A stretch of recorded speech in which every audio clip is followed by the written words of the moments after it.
एक छोटा सा गांव था और इस गांव में एक व्यापारी रहा करता था। वह एक मुल्क से दूसरे मुल्क जाकर जो है अपना तिजारत कर रहा था और उनके घर में जो है एक तोता भी था, जिस तोता को उसने बोलना भी सिखाया था।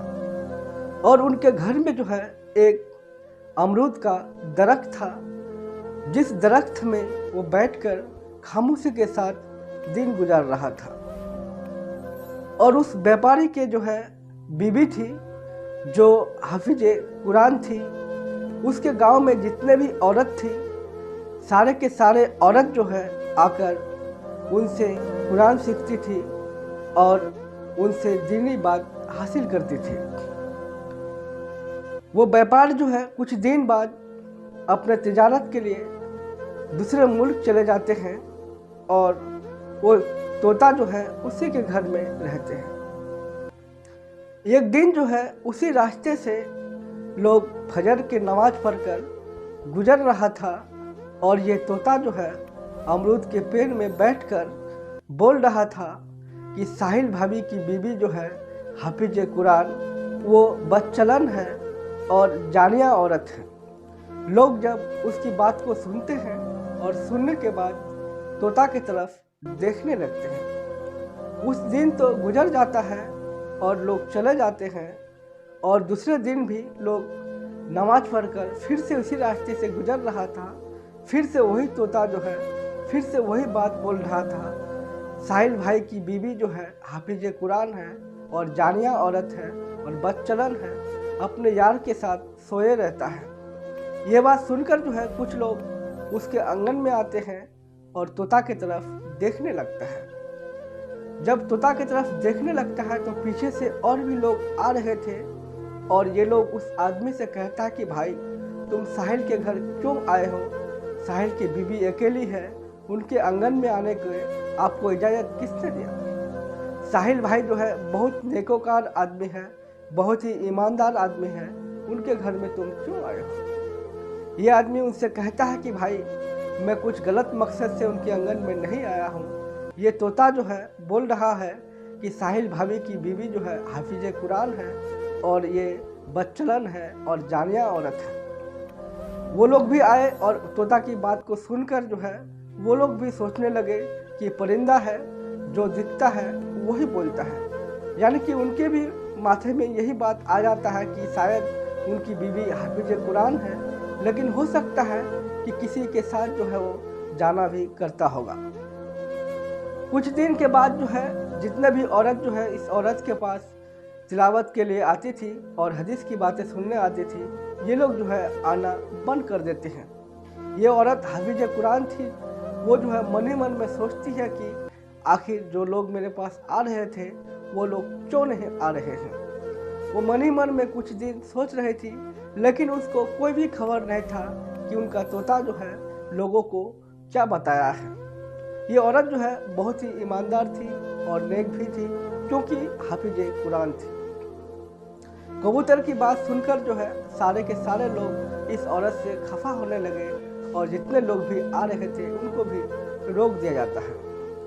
लेकिन ये औरत कुछ दिन जो है अपने ही घर में बैठकर इबादत करती है और नमाज पढ़ती है। और कुछ दिन गुजर जाते हैं। जब 4 साल गुजर जाता है तो एक बाजार की तरफ से एक काफिला आता है और लोग भी इसी काफिले में शामिल होते हैं और देखते हैं कि इसमें जो है साहिल भी था, जो कि बहुत ही ईमानदार था, बहुत ही नेककार था। उसको देखकर जो है गांव वाले उनसे बात करते हैं और कहते हैं कि देखो, तुम अपने बीवी को अगर संभाल नहीं पाए हो तो उसे छोड़कर क्यों गए हो? साहिल जो है ये बात सुनकर गुस्से में आ जाता है और कहने लगता है कि मेरे बीवी को आखिर क्या हुआ है कि तुम ऐसा बोलते हो? लोगों ने मिलकर जो है उनसे बताता है पूरी कहानी और ये कहता है कि तुम्हारा जो तोता है घर में, ये लोगों को हर रोज़ बताता है कि तुम्हारी बीवी जो है जानिया है और तुम्हारी बीवी जो है दूसरे के साथ मुलाकात करती है। हमारे जितने भी लोग जा रहे थे तुम्हारे घर, सारे के सारे लोग सुने हैं। अब तुम्हारे बीवी के पास कोई भी इबादत के लिए, कोई भी बात के लिए नहीं जाते हो। वो रास्ते में जो है गुस्सा हो जाता है और अपने बीवी पर जो है नाराज़ हो जाता है और जब घर आते हैं आकर जो है अपने बीवी से बात भी नहीं करते हैं और गुस्से में रहते हैं।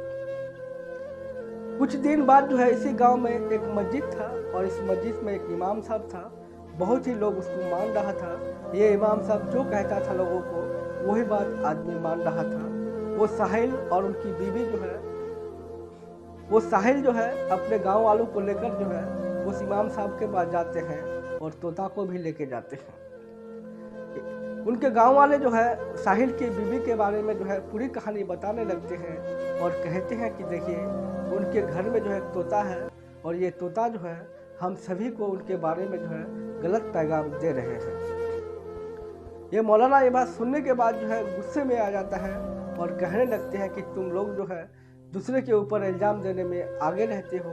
तुम लोग बिना देखे, बिना सोचे, बिना समझे किसी के ऊपर इल्ज़ाम देना बहुत ही गुनाह है। तुम लोग ऐसा गलत नहीं करो। ये बात सुनने के बाद सारे के सारे लोग जो है इमाम के पैर में गिरने लगते हैं और कहने लगते हैं कि हजरत हमसे गलती हो गई है। इमाम साहब कहते हैं कि देखो जब तक तुम अपने नज़रों से नहीं देखोगे, जब तक तुम अपने नज़रों से नहीं देखोगे तब तक किसी के ऊपर इल्ज़ाम देना गुनाह है। वो क्या है नहीं है तुम लोग नहीं जानते हो। एक परिंदों के बातों में आकर जो है उनके घर को जो है तुम तोड़ने की काम किए हो। वो एक ईमानदार औरत है, नेकोकार है, तुम उनके बारे में कुछ नहीं जानती हो। उनके शौहर जो था साहिल उनकी बात को मान लेता है और मानकर जो है अपने बीवी के पास आते हैं और आकर जो है उनसे माफ़ी मांगते हैं और उनसे कहते हैं कि देखो हमारा जो तोता था वो गलत बोला है। वो तोता को इमाम साहब ले लेते हैं और लेकर उनसे बातें करते हैं। जो बात तोता बताती है वो बात सुनने के बाद आप भी हैरान हो जाएंगे, क्योंकि उनकी बीवी बदचलन नहीं थी, कुछ और ही था, दुनिया को कुछ और दिखाना था, इसीलिए ये तोता बोल रहा था।